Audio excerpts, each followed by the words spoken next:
Hello, inquisitive people. Happy to be here. Happy to see you. Happy to have you. It is Saturday. Let's take a further look at VirtualBox and getting things set up to work between the host and guest sessions. We will be using a Windows development environment and just actually straight up Ubuntu. So let's get to it, take a quick look, and get things moving. All right, so here we are with the Ubuntu 23.101 installed, well, not installed, loaded and waiting to be installed. So let's go ahead and install it. I'm going to pick English as my language. We're going to just go ahead and install Ubuntu, get it on here for real, for real. Keyboard is English, test that. Okay, looks like that works. We'll go ahead and hit next.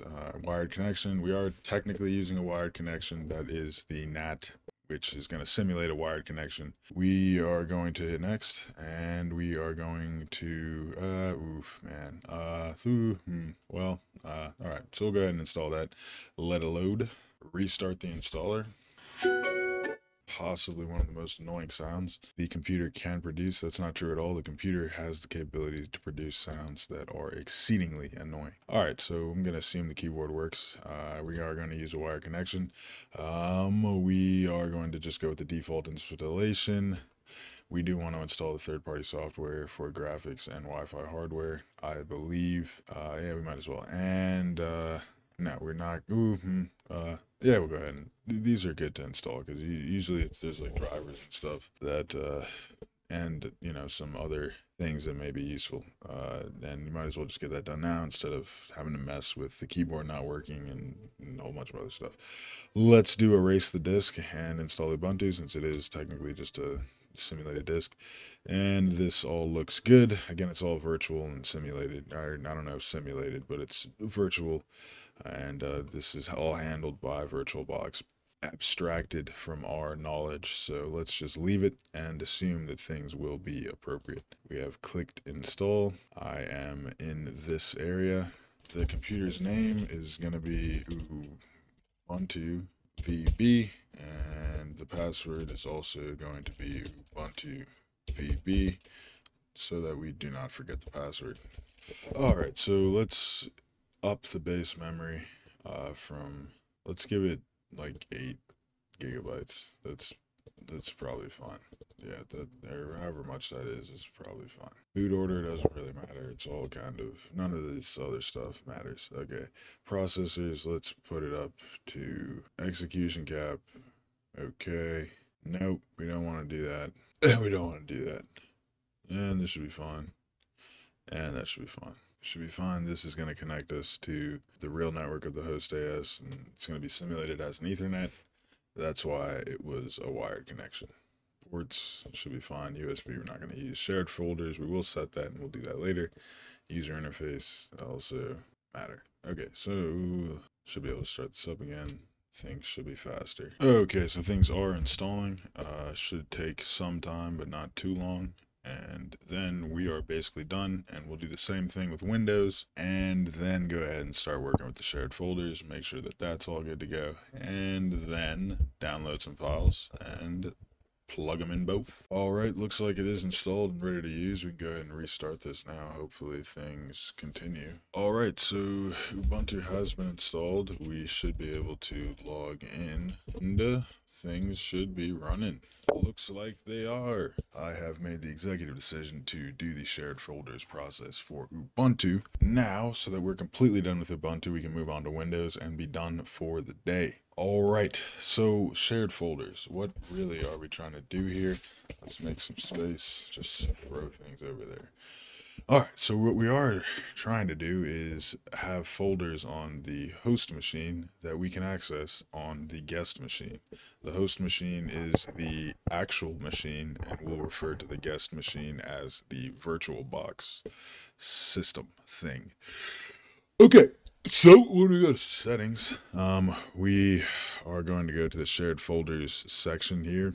And we have two sections. We have machine folders and transient folders. The machine folders section will be shared until you remove them. That's basically, I guess you can think of it as on the machine. Like these folders will be saved in the VirtualBox system as if they're on the machine, saved. I don't want to say locally, but we can kind of think of it like that. The transient folders will disappear when we close the VirtualBox environment. We are going to use transient folders for now, but you are free to do either. The process should be quite similar. All right, so obviously the first thing we're going to need is something to share.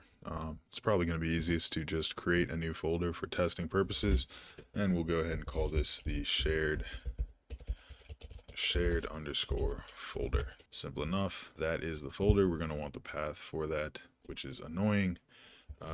It's a lot easier in Windows. There is a get path, copy path, but we can pwd here and just go ahead and copy that.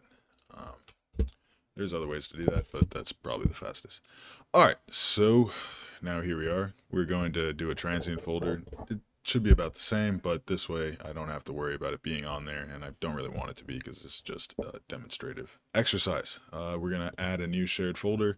The path of the folder that is on the host, this is the host path. Go ahead and paste that in there. Folder name, shared folder. You do not have to set the mount point because we are going to set the mount point when inside the guest with the command line. So you can set this after the fact, you can set it now, it really doesn't matter. I'm going to leave it blank. Read only, we don't want to do that. Auto mount, we don't want to do that. And make permanent, we do not want to do that. So you got to be logged in. That is important. Now that we're logged in, clear that, not really needed. And we can go ahead and hit OK. Now we have this full access, no specified mount point. You can set that later, or you can set it at the time. I'm just going to leave it blank. We need to create a mount point, and that's just going to be a directory. Everything is a directory in Ubuntu, praise Jah. So we're going to cd/mnt, and we can ls in here. There's nothing in there. That's pretty nice. So we probably want to sudo mkdir folder called, I guess, share. That seems to be the convention. So we'll go ahead and do that. And there we go. We do not want to be inside the folder. You cannot mount to a folder that you're currently in. So we're going to leave that as it is. A little bit of a hiccup here. We only had one adapter, and that's the NAT, which is going to simulate an Ethernet connection, which is going to connect the guest to the host internet through a make-believe Ethernet. We need something to connect the two computers together. And that is going to be the internal network. We can name it itnet. That should be fine. Go ahead and hit OK here. That should be good to go. Now we need to start the VirtualBox again.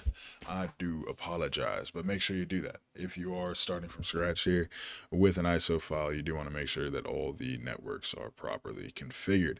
You should have one, the NAT, which is going to be your Ethernet, which is going to be your internet, and you should have one internal, which is going to connect the guest to the host. And vice versa. Okay, another slight hiccup. We needed to be cable connected. So you're going to go into advanced and make sure you check that. Simple stuff, but it is good to know and it is essential to do. So it did work. Now we should be able to cd into, and the folder exists. So we are good. It has been shared. All right, now that they're shared and it is a transient folder, while you have the guest machine open, you can drag things into the shared folder on your host machine and it will appear on the guest machine. That is going to be the easiest way to put files on the guest machine. So let's review. We have done shared folders so we can access files on the guest machine that are on the host machine. We have done the shared clipboard so that we can copy things from the host to the guest or from the guest to the host. Drag and drop, the same thing, so that we can drag things from the guest to the host or from the host to the guest.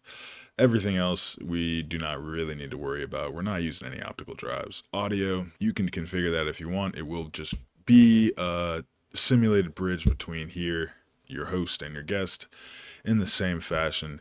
And our networks have been set up so that we can connect to network adapter 1, which is going to be our NAT, which is going to be internet, and our network adapter 2, which is going to be our connected cable from our virtual machine to our host machine. Alright, so here we are on the developer.microsoft.com page, and we are getting a Windows 11 development environment. We're going to download the one for VirtualBox.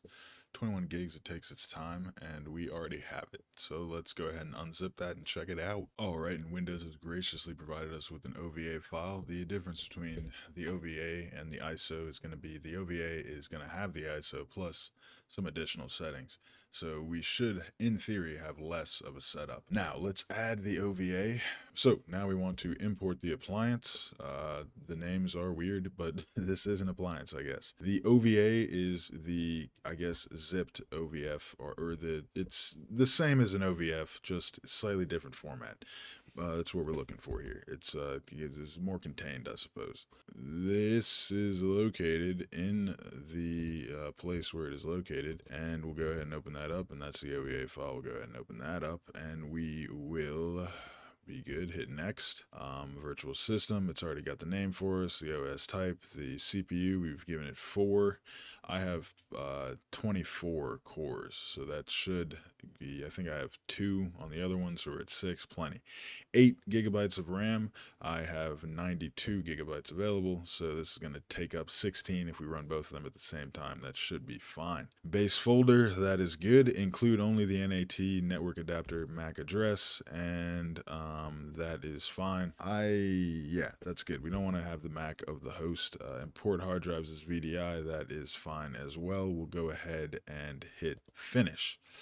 It's going to take its time to import, and when it is completed, we will return. Alright, so we have successfully imported the appliance, added the OVA file. I have not allowed this application, VirtualBox, to access my USB devices. I don't plan on doing that or using that.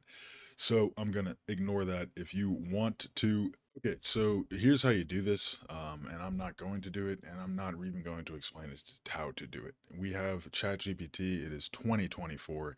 Any simple thing that requires steps on Ubuntu is easily explained and described by ChatGPT, especially GPT-4 if you search the internet. Bard should also work, but Bard has been stuck in the poo-poo lately. ChatGPT was recently helped a little bit to be a little bit more helpful. I don't even know what that means. I don't even think the people that said that know what that means. I don't know exactly what they did, but supposedly something was done. This has always been useful and working even without internet searching, because this is something that has existed for a long time and has been an issue commonly searched for.